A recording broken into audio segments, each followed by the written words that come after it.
Hello hello hello अस्सलाम वालेकुम। Welcome back students. Review exercise 3 का क्वेश्चन नंबर 3 हमने कर लिया था। आज हमने करना है क्वेश्चन नंबर 4, जिसमें हमें अगेन वेन डायग्राम्स को यूज करना है। और कहा गया है कि if necessary find the single sets equal to the following. तो हमने जो क्वेश्चन दिया हुआ है उसके अगेंस्ट अगर सिंगल सेट मिल जाता है तो वो भी हमने फाइंड आउट करना है बाय यूजिंग वेन डायग्राम। तो हमें पता है कि जब भी वेन डायग्राम को हम यूज करते हैं तो हमारे पास एलिमेंट्स ऑफ सेट की बजाय एरियाज आ जाता है। एक हमारे पास यूनिवर्सल सेट होता है यू, और बाकी उसके सब सेट होते हैं। तो अभी हम बात कर रहे हैं ए कॉम्प्लीमेंट की। तो ए कॉम्प्लीमेंट हमें पता है कि ये बराबर होता है यू माइनस ए, यानी यू में से ए माइनस करेंगे तो ए कॉम्प्लीमेंट बनेगा। तो वेन डायग्राम इसकी कैसे बनेगी? पहले हम एक रेक्टेंगल बनाएंगे जो कि हमारे पास बड़ा सेट होता है, यू कहते हैं इसे, यूनिवर्सल सेट। फिर उसके अंदर एक सेट ए है, ये यूनिवर्सल सेट का सबसेट सेट ए है। तो फिर हमने क्या निकालना है? यू माइनस ए, यानी वो वाला एरिया हमने शो करवाना है जिसमें से जो क्या शो करे, यू में से ए को माइनस करना करता हुआ शो करे। तो जैसे ये हमारे पास एक बड़ा सेट है यू और ये छोटा सेट है ए जो कि इसका सबसेट है। तो यू में से ए माइनस करें, यानी यू वाले एरिया में से ए वाला एरिया माइनस कर दें, तो बाकी क्या बचेगा? बाकी हमारे पास ये वाला सेट यू का एरिया बच जाएगा ए के अलावा वाला। तो ये किसको रिप्रेजेंट कर रहा है? यू माइनस ए को, जो कि क्या है? ए का कॉम्प्लीमेंट है। तो यू में से, यू वाले एरिया में से ए वाला एरिया हमने माइनस कर दिया, तो बाकी कौन सा एरिया बचा जो मैंने रेड लाइन से रिप्रेजेंट किया है? तो ये ए कॉम्प्लीमेंट बन गया हमारे पास। इसी तरह सेकंड पार्ट है इसका ए इंटरसेक्शन यू। तो ए इंटरसेक्शन यू है हमारे पास, यू दोबारा अगेन एक बड़ा यूनिवर्सल सेटअप बनाएंगे जो क्या होता है, जिसे रिप्रेजेंट करते हैं यू से, और एरिया उसका रेक्टेंगल से शो किया जाएगा।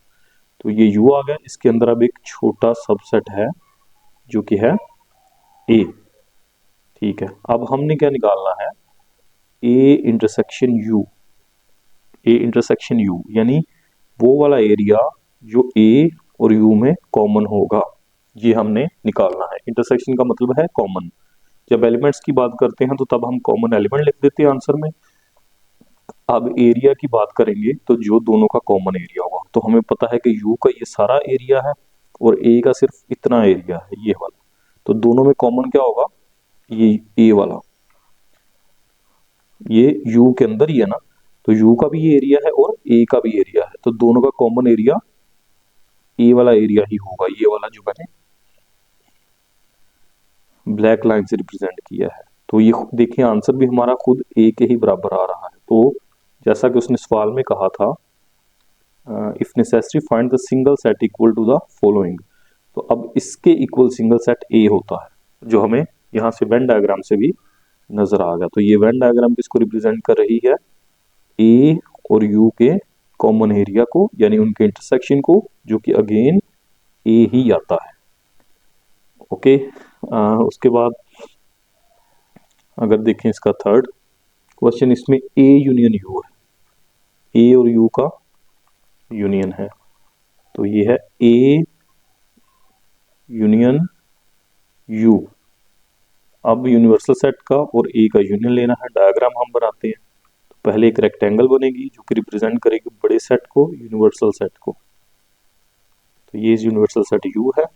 फिर इसके अंदर एक सर्कुलर डायग्राम बना दिया हमने जो कि सबसेट ए को रिप्रेजेंट करती है। फिर दोनों का यूनियन लेना। तो यूनियन का क्या मतलब है? वो सारे के सारे, जब हम एलिमेंट्स की बात करते हैं तो वो सारे के सारे एलिमेंट जो दोनों में मौजूद होते हैं, जो ए में भी मौजूद हो और यू में भी, यानी दोनों के एलिमेंट हम कंबाइन करके लिख देते हैं। अब चूंकि डायग्राम की बात है तो अब एरिया की बात करेंगे, तो ए यूनियन यू का मतलब है वो वाला एरिया जो ए का है उसको कंबाइन कर देंगे यू के एरिया के साथ। तो हमें पहले ही नजर आ रहा है कि ए जो है वो पहले यू के अंदर है, तो ये सारे का सारा वो वाला रीजन है जिसके अंदर यू का एरिया भी आ रहा है और ए का एरिया भी आ रहा है। तो ये देखिए, ये सारे का सारा ही जब हमने इंक्लूड कर लिया तो ये सारे का सारा इटसेल्फ क्या है, यू है। तो इसका जो सिंगल सेट बनेगा वो यू बनेगा, यानी ए यूनियन यू, यानी ए का एरिया यूनियन यू का एरिया, यानी ए के एरिया को और यू के एरिया को इकट्ठे शो करना है। तो यू का एरिया ये सारा है और ए का एरिया भी इसी के अंदर है, तो इटसेल्फ यू के इक्वल हो गया। उसके बाद हमारे पास इसका क्वेश्चन नंबर 4 है। क्वेश्चन नंबर 4 में हमने फाई के साथ यूनियन लेना है सेट ए का। तो ए का हम यूनियन लेंगे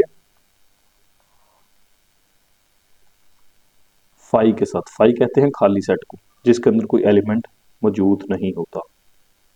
तो अगेन यूनिवर्सल सेट बनाते हैं हम यू, फिर उसके अंदर एक सबसेट है ए।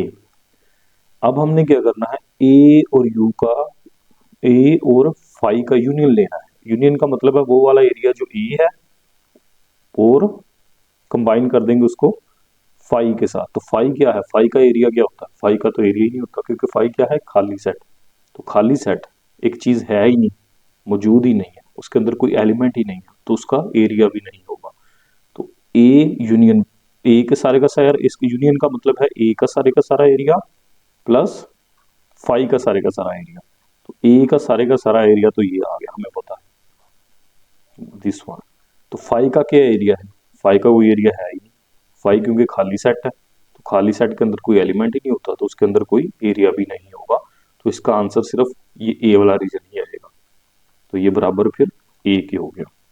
उसके बाद फाई का इंटरसेक्शन लेना है हमने फाई के साथ। अब ये क्या बोला, क्वेश्चन नंबर 5 है, फाई का इंटरसेक्शन लेना है हमने फाई के साथ। फाई के साथ इंटरसेक्शन लेने से क्या आएगा, फाई आएगा। क्यों, क्योंकि फाई एक ऐसा सेट है जिसके अंदर कोई एलिमेंट ही नहीं, और अगेन फाई एक ऐसा सेट है जिसके अंदर कोई एलिमेंट ही नहीं है, तो ना इसका कोई एरिया है ना इसका कोई एरिया है, तो अगेन हमारे पास एक ऐसा रीजन आएगा जिसका कोई एरिया नहीं होगा। ठीक है, तो इसको वेन डायग्राम से कैसे रिप्रेजेंट करेंगे ये मुझे भी नहीं पता, क्योंकि इसका मतलब है नो स्पेस, एक स्पेस है ही नहीं हमारे पास, और इसका भी मतलब है नो स्पेस। तो जब नो, ये भी कोई स्पेस नहीं है, ये भी कोई स्पेस नहीं है, तो इन दोनों का कॉमन क्या आएगा, कुछ भी नहीं, क्योंकि ये है ही नहीं कोई चीज, तो कॉमन कैसे ले सकते हैं हम। तो अगेन हमारे पास आंसर भी नो स्पेस ही आएगा। ठीक है, ओके। क्वेश्चन नंबर 5 उसके बाद, use venn diagram to verify the following. अब हमने वेन डायग्राम को यूज करना है और ये जो हमें क्वेश्चन नंबर 5 दिया हुआ है इसको वेरीफाई करना है। तो क्वेश्चन नंबर 5 की बात करते हैं। इसका फर्स्ट पार्ट है, फर्स्ट पार्ट के अंदर फिफ्थ का first part, verify by venn diagram A minus B is equal to A intersection B complement. अब यहाँ मैंने इंटरसेक्शन लिखा है यूनियन की बजाय, क्योंकि ये गलती है, यहाँ पे इंटरसेक्शन आना है, क्योंकि यूनियन और ये इक्वल नहीं होते। इस बुक में वैसे काफ़ी ज़्यादा गलतियां हैं, इन फ्यूचर रिजोल्व हो जाएंगे इंशाल्लाह। तो ए माइनस बी जो है वो इक्वल होता है ए इंटरसेक्शन बी कॉम्प्लीमेंट के, ए यूनियन बी कॉम्प्लीमेंट के नहीं। आप करके देख लेंगे तो आपको समझ आ जाएगी। तो पहले हम लेफ्ट हैंड साइड लेते हैं, तो इसकी वेन डायग्राम बनाते हैं ए माइनस बी, ये पहला स्टेप है। तो venn diagram A minus B की क्या होगी, अगेन वही हमारे पास एक बड़ा सेट होता है जिसे हम नाम देते हैं यूनिवर्सल सेट यू का। फिर इसके अंदर दो सेट सबसेट बना लेते हैं, एक सबसेट ए है और दूसरा सबसेट बी है, और इनका कुछ रीजन कॉमन हम ले लेते हैं, क्योंकि हो भी सकता कॉमन हो, ये भी हो सकता ना हो, तो हम खैर कॉमन लेके चेक कर लेते हैं। तो ए माइनस बी का क्या मतलब है, ए में से ए वाले रीजन में से बी वाला रीजन माइनस कर देना। तो ए वाला रीजन ये दायरा है पहला, और बी वाला रीजन दूसरा दायरा है। तो पहले दायरे में से दूसरा दायरा माइनस करेंगे तो कितना रीजन बचेगा, ए का, ये वाला, बी के अलावा। तो क्योंकि ये वाला बी की वजह से माइनस हो गया, तो हमने सिर्फ ए का वो रीजन लिखना है जो बी में शामिल ना हो। ए के रीजन में से बी वाला रीजन जो है वो माइनस हो जाएगा। तो बाकी ये बच गया। ये हमारे पास लेफ्ट हैंड साइड थी, तो इसकी राइट हैंड साइड हल करते हैं। वो हमारे पास है ए इंटरसेक्शन बी कॉम्प्लीमेंट। अब इंटरसेक्शन है दो सेट्स का, ए और बी कॉम्प्लीमेंट का। तो पहले हम बी कॉम्प्लीमेंट को निकालते होते हैं। तो बी कॉम्प्लीमेंट की मैं डायग्राम बनाता हूँ। अगेन हमारे पास एक बड़ा सेट जिसे नाम दिया जाता है यूनिवर्सल सेट यू का। फिर उसके अंदर दो सबसेट होते हैं जहां पे यहाँ पे यूज हो रहे हैं। एक सबसेट है ए और दूसरा बी। फिर क्या होगा, अब बी का कंप्लीमेंट निकालना हमने। तो बी के कंप्लीमेंट का क्या मतलब है, यू में से बी को माइनस करें, यानी यू वाला जो रीजन है उसमें से बी वाला रीजन माइनस करना। तो यू वाला रीजन ये सारे का सारा है, इसमें से ये मैं सिर्फ ये बी वाला रीजन माइनस करूंगा। तो बाकी मेरे पास क्या बच जाएगा, यू में से ये सिर्फ बी वाला रीजन माइनस किया हमने, तो ये मेरे पास ये वाला रीजन आ गया। ये रिप्रेजेंट कर रहा है बी कॉम्प्लीमेंट को, यानी यू में से, यानी टोटल में से बी को माइनस किया हमने। तो सिर्फ ये वाला शेडेड रीजन ही बाकी बच गया। फिर स्टेप 2 की तरफ चलें। तो स्टेप 2 में क्या है, अब इन दोनों का कॉम्प्लीमेंट लेना है। किन दोनों का, ए का सॉरी इंटरसेक्शन लेना है। किसका, ए का इंटरसेक्शन लेना है बी कॉम्प्लीमेंट के साथ। तो नेक्स्ट स्टेप हमारा है, पहले हमने बी कॉम्प्लीमेंट निकाल लिया, दिस वन। अब हम उस बी कॉम्प्लीमेंट का ए के साथ इंटरसेक्शन लेंगे। तो ए इंटरसेक्शन बी कॉम्प्लीमेंट। तो ये कैसे होगा again A intersection B complement है, दोबारा हम उस रीजन को ड्रा करेंगे। तो ये हमारे पास एक यूनिवर्सल सेट है यू, इसके अंदर एक सबसेट ए है, फिर सबसेट बी है। अब हमने निकालना है A intersection B complement. B complement हमें पता है वो क्या है, ये हमने ऊपर बनाया हुआ है, यानी ये वाला रीजन बी कॉम्प्लीमेंट। अब देखें, ये जो शेडेड रीजन है उसका हमने इंटरसेक्शन लेना है ए के साथ। और इंटरसेक्शन लेने का क्या मतलब है, वो वाला रीजन जो ए में और बी कॉम्प्लीमेंट में कॉमन है, ए में और बी कॉम्प्लीमेंट में। ठीक है, तो बी कॉम्प्लीमेंट कौन सा है, ये जो मैंने शेड किया हुआ है। और ए कौन सा है, ए ये वाला इतना दायरा। दोबारा समझे, बी कॉम्प्लीमेंट ये मैंने अभी ऊपर निकाला था। तो बी कॉम्प्लीमेंट क्या है, ये वाला रीजन, बी के अलावा वाला रीजन। और ए क्या है, ये जो मैंने रेड सर्कल बनाया है। अब इस पूरे रीजन में और ए में कौन सा रीजन कॉमन है, ये दिस वन। इस पूरे ब्लू शेडेड एरिया में और इस रेड सर्कुलर एरिया में कौन सा रीजन कॉमन है, ये वाला जो मैंने रेड लाइन से शेड कर दिया। ठीक है, तो अब ये देखें, इन दोनों में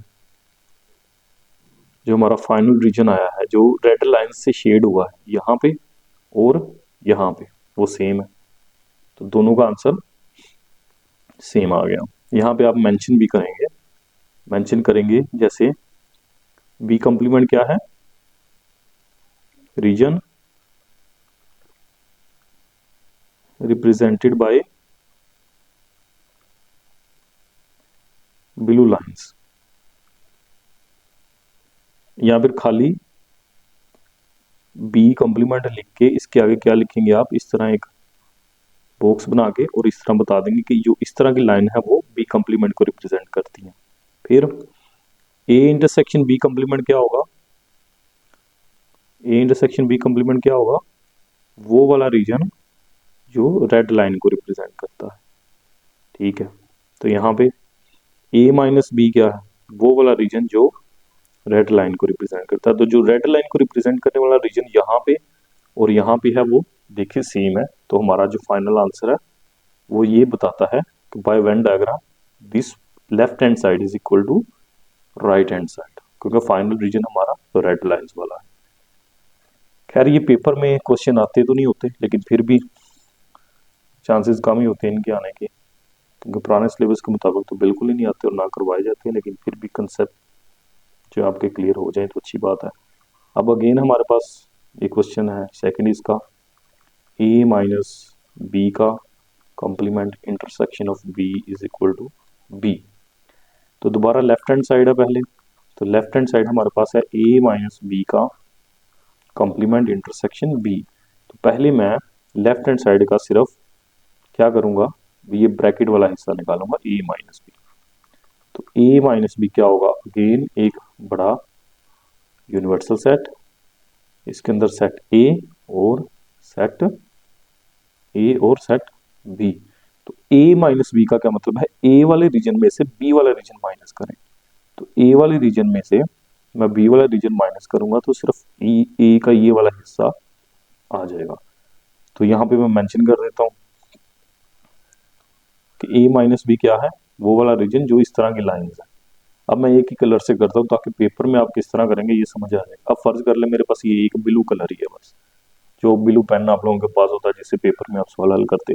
तो ए माइनस बी रिप्रेजेंट हो रहा है इन लाइंस के साथ जो कि ये वाली है, ठीक है। उसके बाद नेक्स्ट क्या है, अब कॉम्प्लीमेंट लेना है इसका, ए माइनस बी का कॉम्प्लीमेंट। तो सेकंड स्टेप में ए माइनस बी का कॉम्प्लीमेंट है जो कि बराबर क्या होगा, किसके बराबर होगा, यूनिवर्सल सेट में से हमने ए माइनस बी को माइनस कर देना है यूनिवर्सल सेट में से। यही कॉम्प्लीमेंट की डेफिनेशन है, हमने पढ़ी थी। तो अगेन हम डायग्राम बनाते हैं, ये यूनिवर्सल सेट यू है और ये सबसेट ए और सबसेट बी। अब जो पहले हमने रीजन बनाया था वो क्या था, जो ए माइनस बी को रिप्रेजेंट कर रहा था वो ये वाला था जो इन लाइन से रिप्रेजेंट हो रहा था। अब हमने क्या करना है, पूरे यूनिवर्सल सेट में से इस रीजन को माइनस कर देना है, यही है ना, पूरे यूनिवर्सल सेट के रीजन में से ए माइनस बी वाला रीजन माइनस करेंगे। तो ए माइनस बी वाला रीजन ये था जो हमने पिछले स्टेप में किया। तो पूरे रीजन में से जब ये वाला रीजन माइनस करेंगे तो बाकी मेरे पास क्या बचेगा, अब मैं इस तरह की लाइन से लगा लेता हूँ, बाकी मेरे पास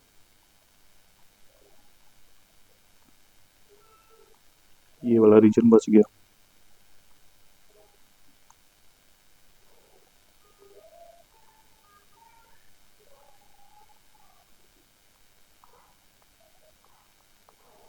ठीक है, तो यानी ए माइनस बी का कॉम्प्लीमेंट जो है वो इस डायग्राम के अंदर कौन सा है, वो वाला रीजन जो इन लाइन से रिप्रेजेंट हो रहा है।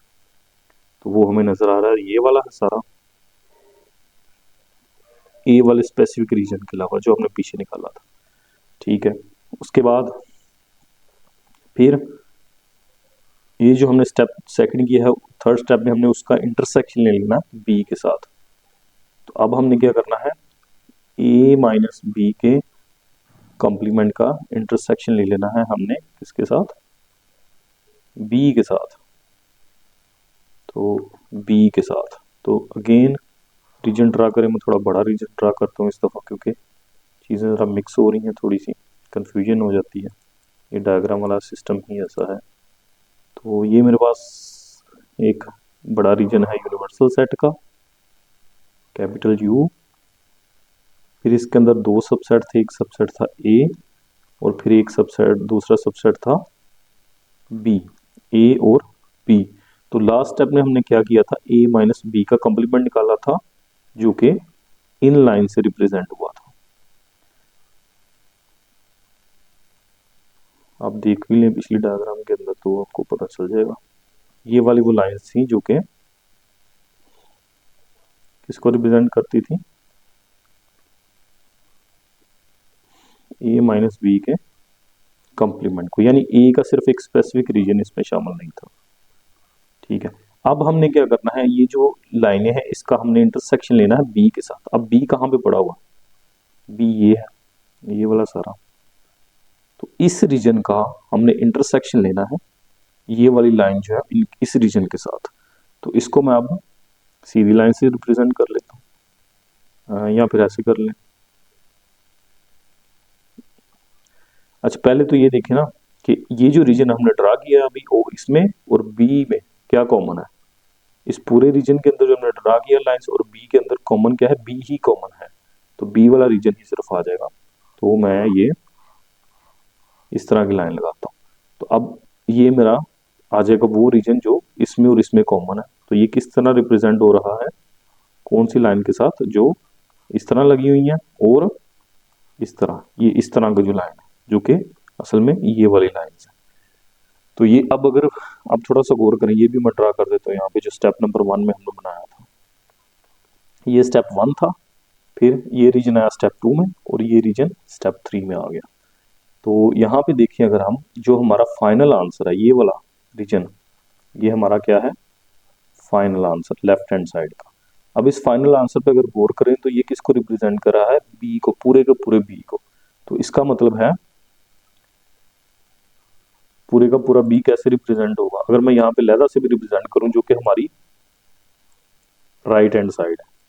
तो अगर मैं यहाँ पे लिख दूं राइट हैंड साइड, वो क्या है, बी। तो यूनिवर्सल सेट है, इसके अंदर ए है और बी है। तो बी रिप्रेजेंट होगा सिर्फ ये वाला, ये बी है सिर्फ। इसको भी मैं सेम उसी तरह की लाइन बना लेता हूँ ताकि सेम हो जाए। अब देखें ये जो मैंने आंसर निकाला था जो कि सिर्फ इतना रीजन आया है, और अगर खाली बी की बात करूं जो कि सिर्फ इतना रीजन है, तो क्या ये दोनों रीजन जो हमारे पास फाइनल आए हैं सेम है, एक ही चीज को रिप्रेजेंट कर रहे हैं। यहाँ भी ये भी बी को रिप्रेजेंट कर रहा है और ये भी बी को रिप्रेजेंट कर रहा है। तो इससे प्रूव हो जाता है कि लेफ्ट हैंड साइड जो है वो बराबर है right hand side by using Venn diagrams. चलें जी, उम्मीद है आपको बड़े अच्छे से समझ आई होगी इन स्टेप्स की। अब हम अपना नेक्स्ट क्वेश्चन देखते हैं। अगले क्वेश्चन के अंदर हमारे पास है verify the properties for the. अब हम अपने सेट्स की तरफ आ जाते हैं दोबारा। तो हमारे पास नेक्स्ट क्वेश्चन है क्वेश्चन नंबर 6, जिसमें हमने वेरीफाई करनी है properties for the sets A B and C given below. 3 set हमें दिए हुए हैं। जैसे कि अगर फर्स्ट ए पार्ट की बात करें तो सेट ए है मेरे पास, सेट बी है और सेट सी है। इस पे मैंने पहले मैं एसोसिएटिव ऑफ यूनियन लगाता हूँ, ठीक है। तो अभी मैं सिर्फ पहला पार्ट करता हूँ, associativity of union. Associativity of union, तो ये एक लॉ था जो हमने इस चैप्टर के शुरू में पढ़ा था। तो इस लॉ के मुताबिक क्या होता है, 3 सेट्स हैं, अगर उनका यूनियन लिया जाए इस तरीके से और ब्रैकेट की जगह चेंज कर दी जाए फिर यूनियन लिया जाए तो दोनों का आंसर सेम आता है। ये हमारे पास एसोसिएटिव लॉ था यूनियन का। ये हमने प्रूव करना है ए के लिए, बी के लिए और फिर सी के लिए। तो पहले मैं ए के लिए करता हूँ। ए सेट में हमारे पास ए है 1 2 3 4, सेट बी है 3 4 5 6 7 8 और सेट सी है 5 6 7 9 10।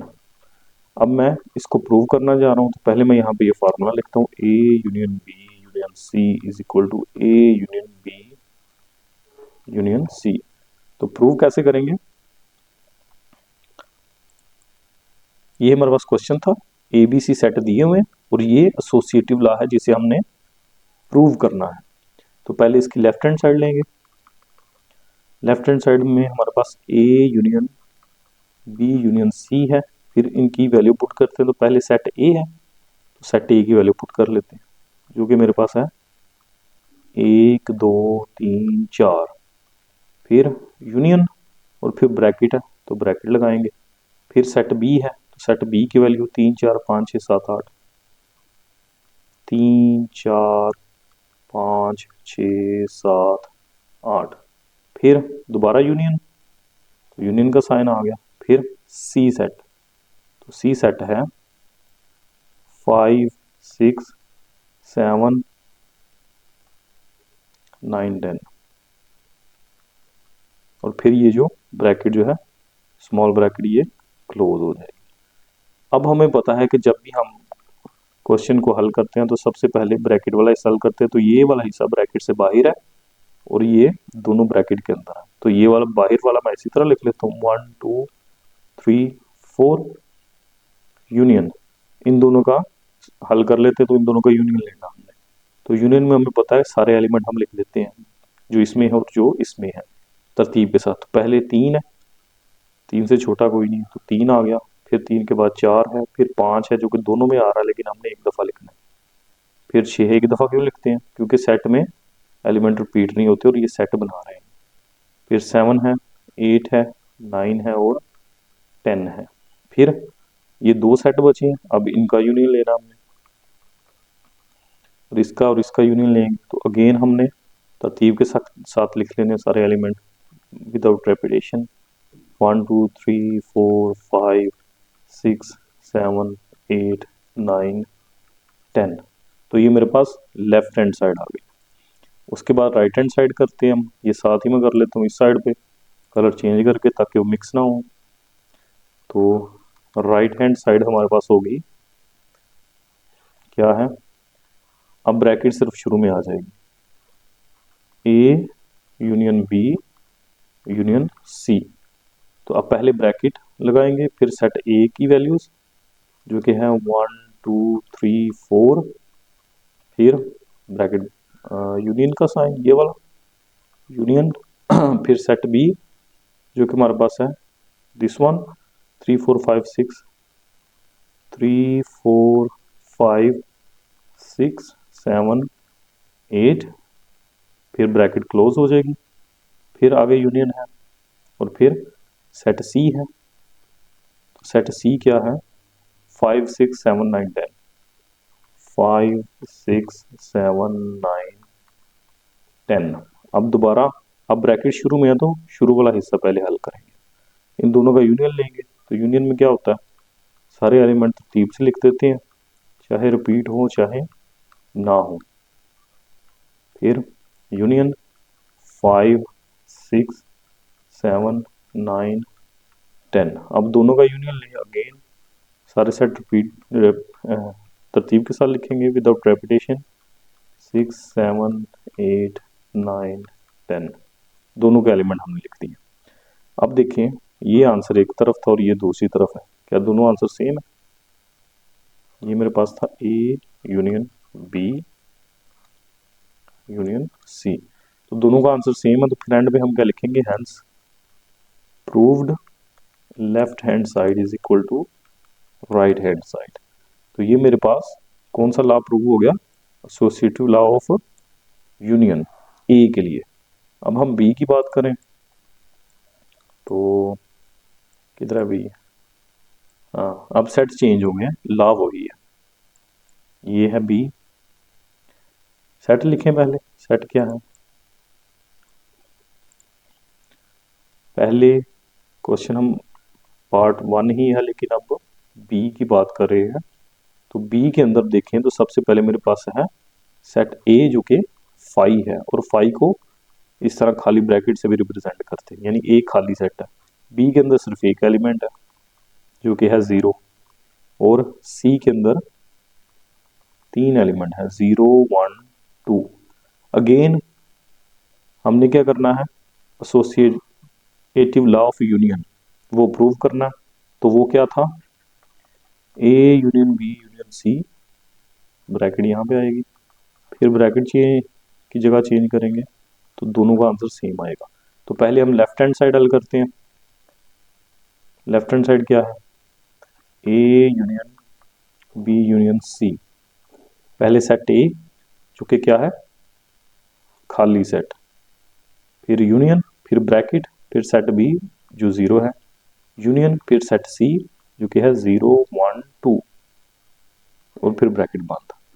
तो ये बन गया A union B union C is equal to खाली सेट का सॉरी पहले हमने ब्रैकेट के अंदर वाला सेट ये जो 2 सेट इनका यूनियन लेना, तो जब इनका यूनियन लेंगे तो 0 1 2 आ जाएगा, सारे एलिमेंट हमने लिख देने हैं। 0 लिखा हमने पहले, 0 इधर रिपीट हो रहा था, एक दफा लिख दिया, फिर 1 2 आ गया साथ। फिर इन दोनों का यूनियन, तो खाली सेट का इसके साथ यूनियन लेंगे तो कोई फर्क नहीं पड़ेगा क्योंकि इसके अंदर तो एलिमेंट है ही नहीं, तो इसी के एलिमेंट आएंगे फिर सारे 0 1 2। तो ये हमारे पास लेफ्ट हैंड साइड आ गई है। उसके बाद हम इसकी राइट हैंड साइड करते हैं। तो राइट हैंड साइड वो क्या है मेरे पास, अब सिर्फ हमने ब्रैकेट का ऑर्डर चेंज करना है, ए यूनियन बी, अब ब्रैकेट शुरू में आ जाएगी, यूनियन सी। तो पहले ब्रैकेट, फिर ए जो कि खाली सेट है, फिर यूनियन, फिर बी जो कि 0 है, ब्रैकेट बंद, फिर यूनियन, फिर सी जो कि 0 1 और 2 है। तो ये बन जाएगा। अब ये ब्रैकेट वाला पहले यूनियन लेंगे हम, तो इसके अंदर कोई एलिमेंट ही नहीं है और इसके अंदर सिर्फ 0 है, तो यूनियन में सिर्फ 0 ही आ जाएगा, यूनियन 0 1 2। अब इन दोनों का यूनियन ले, तो अगेन 0 रिपीट हो रहा है, वो एक दफा आएगा और 1 2 साथ आ गए। तो ये लेफ्ट हैंड साइड और राइट हैंड साइड दोनों का आंसर इक्वल आ गया, hence proved left hand side is equal to right hand side. तो इससे क्या प्रूव हो गया, एसोसिएटिव लॉ ऑफ यूनियन। तो ये बी था। बी के बाद अब हम अगर सी को देखें तो सी में अगेन सेट चेंज करती है, लॉ फिर वही है, ये सेट चेंज हुए हैं। तो पहले मैं सेट लिख लेता हूँ। अब हमारे पास है सी। तो पहला सेट ए है जो कि है सेट ऑफ नेचुरल नंबर्स, तो ए बराबर होगा सेट ऑफ नेचुरल नंबर्स जो कि 1 2 3 4 and up to so on चलते जाएंगे। फिर सेट बी है जो कि क्या है जेड, सेट ऑफ इंटीजर्स, तो बी में आएगा 0 जमा -1 जमा -2 जमा -3 and up to so on. फिर सी है सी है क्यू। अब पता चलेगा क्यू, क्यू क्या होता है, रैशनल नंबर जो पी बटा क्यू की शक्ल में लिखा जा सकता है। तो ये अनलिमिटेड होते हैं रैशनल नंबर्स, अनलिमिटेड तो ये भी होते हैं, ये भी होते हैं, ये भी, लेकिन इनके अंदर कोई सीक्वेंस नहीं होता, इनको रिप्रेजेंट हम नहीं कर सकते सिवाय इस फॉर्म के x such that x is equal to P बटा क्यू, और कंडीशन क्या है, पी क्यू दोनों जो है वो इंटीजर्स हैं, और and Q is not equal to 0, यानी वो सारे के सारे नंबर जो पी बटा क्यू की शक्ल में लिखे जा सके वो रैशनल नंबर कहलाते हैं। तो ये थोड़ा कॉम्प्लिकेटेड हो गया, तो देख लेते हैं इसको कैसे होता है। अगेन हमारे पास लॉ कौन सा है, एसोसिएटिव लॉ ऑफ यूनियन, जो क्या था, A union B union C है बराबर है A union B union C, ये एसोसिएटिव लॉ ऑफ यूनियन है। तो पहले इसकी लेफ्ट हैंड साइड हल करते हैं। लेफ्ट हैंड साइड हमारे पास है A union B union C is equal to, पहले सेट ए है सेट ऑफ नेचुरल नंबर्स, या फिर अच्छा चलिए देखते हैं यूनियन, फिर ब्रैकेट, फिर सेट बी है जो क्या है 0 plus minus 1 plus minus 2 plus minus 3 and up to so on. फिर यूनियन का साइन अगेन आ गया, यूनियन, फिर सी है, सी को मैं यहाँ क्यू से ही रिप्रेजेंट कर लेता हूँ, सी की जगह पे क्यू, क्योंकि सी इज इक्वल टू क्यू है, तो क्यू से ही रिप्रेजेंट कर लेता हूँ, फिर ब्रैकेट बंद है। फिर हम क्या करेंगे, ये पहला सेट इसी तरह आ जाएगा क्योंकि हमने पहले ब्रैकेट वाला सेट हल करना है, यूनियन, फिर ये ब्रैकेट वाला, इन दोनों का यूनियन लेंगे। तो इन दोनों का यूनियन लेने से क्या मुराद है, वो वाले सारे एलिमेंट जो इसमें भी हों, जो इसके हों, और ऐड करेंगे उसमें इसके एलिमेंट, यानी दोनों के एलिमेंट हमने लिखने हैं सारे के सारे विदाउट रेपिटेशन। अब हमारे पास जो क्यू होता है वो एक बड़ा सेट है, ठीक है, और ये जो है सेट ऑफ इंटीजर्स जेड, ये छोटा सेट है। अगर आप गौर करें तो ये मैं समझाने के लिए जरा इसका कलर चेंज करके बताता हूँ। 0 के बटे में 1 है तो ये p बटा q की शक्ल है, ये भी p बटा q की शक्ल है। 2 के बटे में 1 p बटा q है, 3 के बटे में 1 p बटा q है। तो इसके अंदर जितने भी एलिमेंट है वो सारे p बटा q की शक्ल में है और चलते जा रहे हैं। तो ये भी इसी चीज को रिप्रेजेंट कर रहा है, p बटा q। ये तो है ही p बटा q ना, ये इसके अंदर कंप्लीट p बटा q का सेट है, कंप्लीट p बटा q, लेकिन इसमें सिर्फ चंद एक है। ठीक है, तो हम इसी को अगर q को ही लिख लें तो ये q हमें कंप्लीट बता देगा, और ये जो चंद इकाएं हैं वो ये ऑलरेडी इस q के अंदर मौजूद है। ठीक है, उसके बाद अब हमने इसका इसके साथ यूनियन लेना है। तो ये मेरे पास नेचुरल नंबर्स है। अच्छा, मेरे ख्याल में ठीक है, इस तरह समझना ज्यादा इजी है। ठीक है, फिर दोबारा जब इसका इसके साथ यूनियन लेंगे, दोबारा हमने एलिमेंट लिखने हैं इसके और इसके, सारे के सारे, रेपिटेशन नहीं होनी चाहिए। तो अगर इस पे गौर करें तो दोबारा ये p बटा q, ये p बटा q, ये p बटा q, ये p बटा q, तो ये सारे के सारे p बटा q है। लेकिन ये q जो है ये बड़ा सेट है जिसके अंदर कंप्लीट p बटा q आ गया, लेकिन ये चंद एक p बटा q है। तो जब कंप्लीट p बटा q हमारे पास मौजूद है, उसी को हम आंसर में लिख लें, तो ये चंद p बटा q जो है वो हम नहीं लिखेंगे क्योंकि वो रिपीट हो जाएंगे, तो हमने रिपीट नहीं करना, ये ऑलरेडी इसके अंदर पड़े हुए हैं। तो जो लेफ्ट हैंड साइड है उसका आंसर हमारे पास आ जाएगा q, यानी वो सारे के सारे एलिमेंट जो p बटा q की शक्ल में लिख सकते हैं, और इसे कहते हैं रैशनल नंबर्स।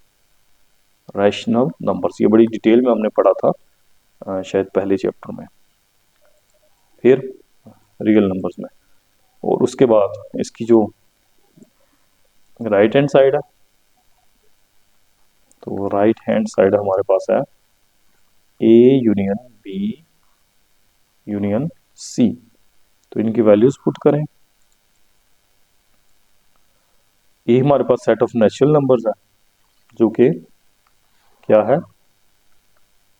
1 2 3 4 और ये अप टू सोन चलता जा रहा है। फिर यूनियन का साइन है u, फिर b है, b हमारे पास सेट ऑफ इंटीजर्स है, 0 जमा माइनस 1 जमा माइनस 2 जमा माइनस 3, और ये अप टू सोन चलता जा रहा है, ब्रैकेट है इन पे। फिर यूनियन है c के साथ, और c क्या है, set of rational numbers q। तो अब हमने ये पहले ब्रैकेट वाला ही सॉल्व करना है। तो इसमें और इसमें यूनियन लेने का मतलब है इसके वो एलिमेंट जो इसके इसमें इसके भी सारे एलिमेंट लिखेंगे प्लस इसके भी एलिमेंट लिखेंगे और रेपिटेशन नहीं करेंगे। तो हम क्या करते हैं, सिर्फ ये वाले एलिमेंट अगर लिख लें, 0 जमा माइनस 1 जमा माइनस 2 जमा माइनस 3 एंड अप टू सोन, तो ये वाले सारे जमा वाले एलिमेंट ऑलरेडी इसके अंदर मौजूद है। तो जब हमने ये सारे का सारा लिख लिया तो इनको लिखने की जरूरत नहीं है, क्योंकि अगर इनको भी लिखेंगे तो रिपीट हो जाएंगे। ये जमा का 2 1 जमा का 2 जमा का 3 इधर मौजूद है, जमा 1 जमा 2 जमा 3 ऑलरेडी मौजूद है। तो ये जब हमने लिख लिया तो ये लिखने की जरूरत नहीं है, क्योंकि ये वाले सारे एलिमेंट इसमें मौजूद हैं और वो हमने लिख लिए। और चूंकि हम यूनियन में एक दफा ही लिखते हैं, रेपिटेशन नहीं लाते, अगर इसको भी लिख लेंगे तो एलिमेंट रिपीट होना शुरू हो जाएंगे। फिर यूनियन थर्ड सेट जो कि है रैशनल नंबर्स। फिर अब इन दोनों का जब यूनियन लेंगे तो अगेन क्यू का क्या मतलब है, सारे के सारे एलिमेंट जो पी बटा क्यू की शक्ल में लिखे जा सके।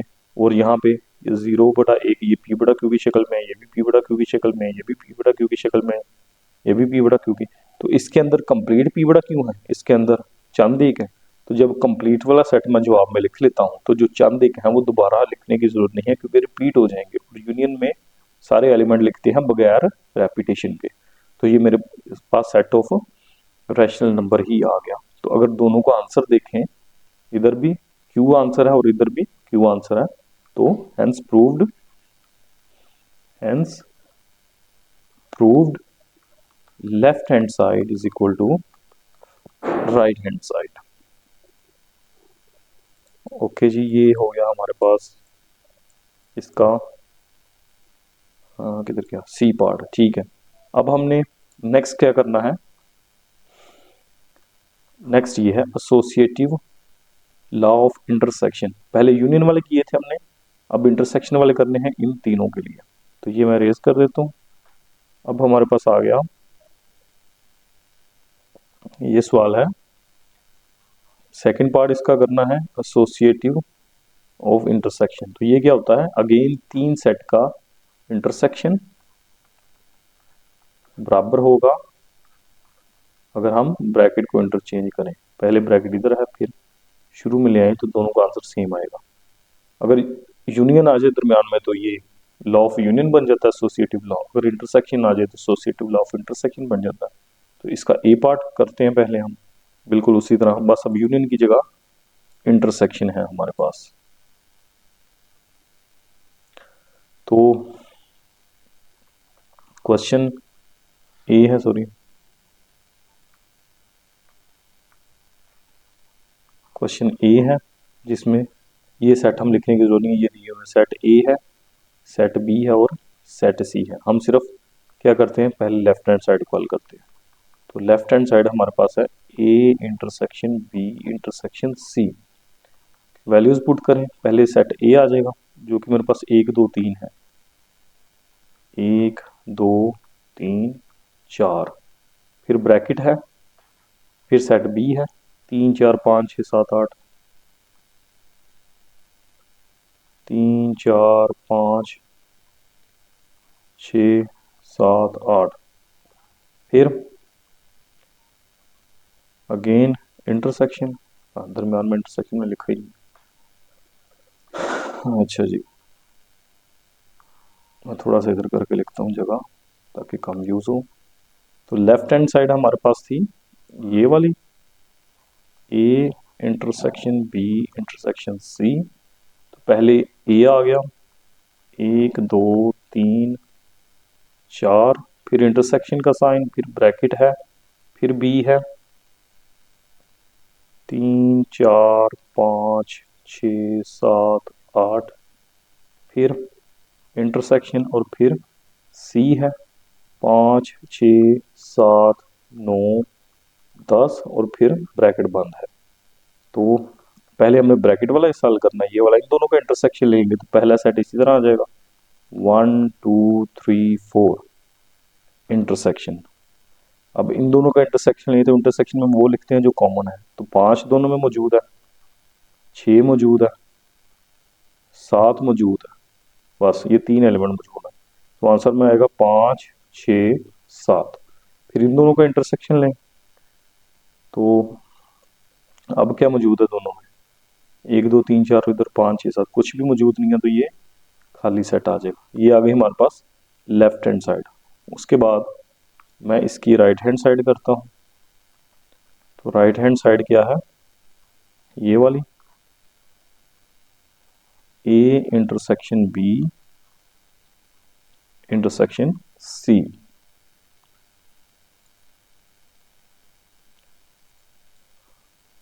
तो अब ब्रैकेट पहले आएगी, फिर सेट ए जो कि हमारे पास है 1 2 3 4, फिर इंटरसेक्शन, फिर सेट बी 3 4 5 6 7 8, फिर इंटरसेक्शन, ब्रैकेट क्लोज होगी, इंटरसेक्शन और फिर सेट सी जो कि है 5 6 7 9 10। अब फिर अगेन हमने पहले ये ब्रैकेट वाला ही सॉल्व करना है। तो इन दोनों का इंटरसेक्शन ले तो कॉमन क्या आ रहा है, दोनों में 3 मौजूद है, दोनों में और 4 मौजूद है। तो इंटरसेक्शन में आ जाएगा 3 और 4 इंटरसेक्शन, फिर ये थर्ड सेट 5 6 7 9 10। अब दोनों का इंटरसेक्शन ले तो कुछ भी कॉमन नहीं है, तो खाली सेट आ गया। तो लेफ्ट हैंड साइड बराबर आ गई राइट हैंड साइड के। तो ये एसोसिएटिव लॉ प्रूव हो गया। फिर अगेन हमने यही लॉ इसको प्रूव करना है, किसके लिए, सेट बी के लिए।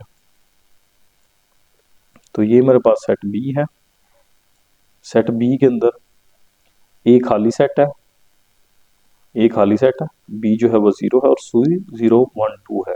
तो एसोसिएटिव लॉ ऑफ इंटरसेक्शन लिखिए हम, वो हमारे पास है A intersection B intersection C is equal to, यहाँ पे आ जाएगा A intersection B intersection C. तो पहले left hand side A intersection B intersection C, पहले सेट ए है जो कि खाली सेट है, इंटरसेक्शन सेट बी है ब्रैकेट, फिर सेट बी है जो कि सिर्फ 0 है, फिर इंटरसेक्शन सेट सी है 0 1 2। तो इन दोनों का इंटरसेक्शन लेंगे तो सिर्फ 0 कॉमन है दोनों, फिर इन दोनों का इंटरसेक्शन लें तो कुछ भी कॉमन नहीं है दोनों में। इसी तरह इसकी राइट हैंड साइड है जो कि मेरे पास है ये वाली A intersection B intersection C. तो पहले सेट ए ब्रैकेट है पहले, फिर सेट ए है जो खाली सेट है, इंटरसेक्शन सेट बी है 0 ब्रैकेट बंद, फिर इंटरसेक्शन सेट सी है 0 1 2। अब पहले ब्रैकेट वाला हिस्सा हल करेंगे तो इन दोनों के इंटरसेक्शन में कुछ भी कॉमन नहीं है, खाली सेट आ गया इंटरसेक्शन, और ये थर्ड सेट आ गया 0 1 2।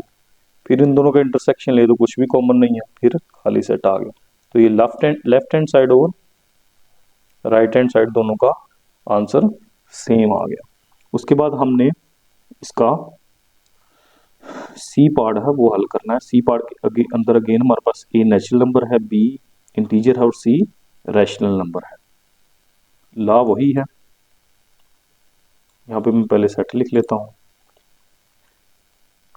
ए मेरे पास है नेचुरल नंबर जो कि होती है 1 2 3 4 up to so on. B है इंटीजर्स जो कि होते हैं 0 plus minus 1 plus minus 2 plus minus 3 और अप टू सो ऑन। फिर सी है जो कि रैशनल नंबर है, यानी पी बटा क्यू की शक्ल में लिखे जाने वाले सारे के सारे नंबर, कंप्लीट नंबर, कोई भी मिसिंग नहीं। तो ये 3 सेट है। एसोसिएटिव लॉ है ये वाला। पहले मैं इसकी लेफ्ट हैंड साइड लेता हूँ, तो लेफ्ट हैंड साइड में हमारे पास A intersection B intersection C है। पहले सेट ए आ गया नेचुरल नंबर, फिर इंटरसेक्शन, फिर ब्रैकेट, फिर सेट बी है सेट ऑफ इंटीजर्स, फिर इंटरसेक्शन, फिर सी है रैशनल नंबर ब्रैकेट क्लोज। तो पहले ब्रैकेट वाला हिस्सा हल करेंगे तो पहला सेट इसी तरह आ जाएगा इंटरसेक्शन इन दोनों को इंटरसेक्शन लें तो इसका मतलब है वो वाला रीजन जो दोनों में कॉमन है, वो वाला एलिमेंट जो दोनों में कॉमन है। तो इसके अंदर सारे के सारे पी बटा क्यू है, लेकिन इसके अंदर सिर्फ ये वाले पी बटा क्यू की शक्ल के हैं।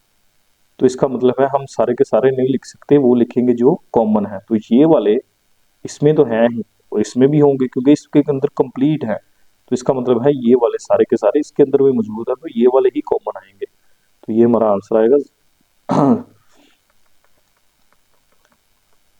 Up to so on. फिर इन दोनों का इंटरसेक्शन लेंगे तो इन दोनों में क्या कॉमन है, इसके अंदर देखें सारे के सारे नंबर हैं, 0 भी शामिल है और माइनस वाले नंबर भी शामिल है, लेकिन यहाँ पे सिर्फ प्लस वाले नंबर है। तो दोनों में क्या कॉमन आ गया, प्लस वाले, जो कि इधर भी हैं और इधर भी हैं। तो प्लस वाले नंबर 1 2 3 4 जिन्हें नेचुरल नंबर हम कहते हैं। तो ये लेफ्ट हैंड साइड आ गई। इसी तरह हम राइट हैंड साइड को हल करेंगे जो कि हमारे पास दिस वन है। तो राइट हैंड साइड है ए इंटरसेक्शन बी ब्रैकेट अब पहले आ गई, इंटरसेक्शन सी ब्रैकेट लगाएंगे, पहले सेट ए लिखेंगे जो कि सेट ऑफ नेचुरल नंबर्स है, फिर इंटरसेक्शन, फिर बी जो कि क्या है set of integers bracket close, फिर सी जो कि सेट ऑफ रैशनल नंबर्स।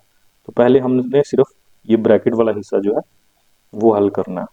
तो इन दोनों का इंटरसेक्शन लेने का मतलब है वो जो दोनों में कॉमन है, और दोनों में कॉमन क्या है, इधर प्लस वाले भी हैं माइनस वाले भी है, 0 है, यहाँ पे सिर्फ प्लस वाले हैं। तो दोनों में सिर्फ प्लस वाले नंबर कॉमन आएंगे। तो 1 2 3 अप टू सो ऑन। फिर intersection set of rational number, rational number में सारे के सारे पी बटा क्यू वाले हैं, लेकिन इसमें सिर्फ नेचुरल नंबर पी बटा क्यू की शक्ल में जो लिखे जा सकते हैं वो हैं। तो सारे के सारे पी बटा क्यू वाले और इसमें सिर्फ ये वाले पी बटा क्यू वाले। तो कॉमन क्या आएगा, सिर्फ ये वाले जो कि इसमें मौजूद है और इसमें भी मौजूद है, क्योंकि ये सारे के सारे पी बटा क्यू को अपने अंदर रखता है। तो 1 2 3 यही हमारा आंसर आएगा। अब left hand side set of natural numbers और राइट हैंड साइड भी सेट ऑफ नेचुरल नंबर्स है। तो ये हमारा एसोसिएटिव लॉ प्रूव हो गया, किसके लिए, सी के लिए। ए बी सी 3 तरह के सेट थे हमारे पास। हाँ किधर गया, ओ भाई माउस किधर चला गया तू। अच्छा ये हमारे पास, अब हमने ये पहला भी कर लिया, associative law of union, associative law of intersection, और ए बी सी तीनों सेट्स के लिए किया। अभी हमारे पास ये distributive of union over intersection और distributive of intersection over union, ये दो रहते हैं, ये दोनों भी हमने इन तीनों के लिए चेक करने हैं। तो उसके लिए अगली वीडियो में देखते हैं इंशाल्लाह। ओके जी, टेक केयर, अल्लाह हाफिज।